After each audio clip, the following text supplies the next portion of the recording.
Айде да започна темата оттам. Защо изобщо според вас закона разграничава видовете доставки, които могат да се случат между стоки и услуги? Защо не е навсякъде едно и също? Някой има ли идейка? Защо трябва да ги делим на стоки и на услуги? Различни правила за място на изпълнение. Абсолютно сте права. Да, това е много важен критерий. Какво друго различно има? По-трудно се доказва изпълнението на услугата. Може би да, макар че данъчните последните години много често заяждат и за реалност на доставка на сток. Така че явно това не ги притеснява. Поголовно да казват няма реалност, няма реалност. Така че да, има го и този момент. Нещо друго? Различават ли се? Различни правила за място на изпълнение, различни правила за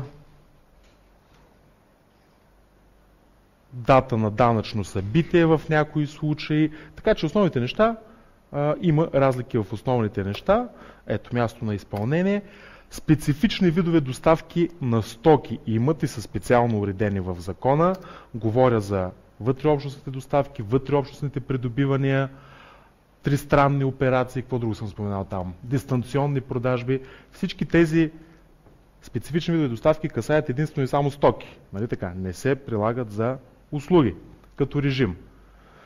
Когато, хайде да дам няколко практически примера, когато една българска регистрирана по ДДС фирма извършва услуга на една европейска фирма, регистрирана по ДДС, да речем от Франция, това какво нещо е? Е ли вътреобщностна доставка? Този не начислява никакво ДДС, а кой се му начислява? Ама българско ДДС ли ще се му начислява? Българско.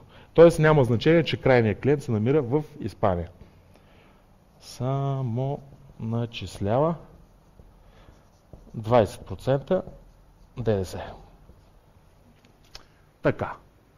Тоест това нещо, което се случи, е, че двете фактури действително се третират по еднотипен начин, двете доставки на услуги. Нали? Един вид можем да речем, че този нашия български агент-посредник препродава тази услуга, нали, до крайния испански клиент.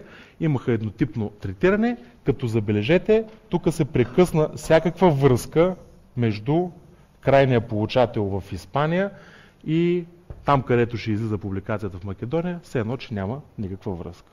Нали така? Разгледахме се всяка една продажба отделно самостоятелно. Или в обобщение, нещо от което започнахме, услугите се третират различно, с различни правила за място на изпълнение и тези специфични схеми на ВОЛТ, дистанционни продажби и тристранни операции касаят само стоките, но не и услугите.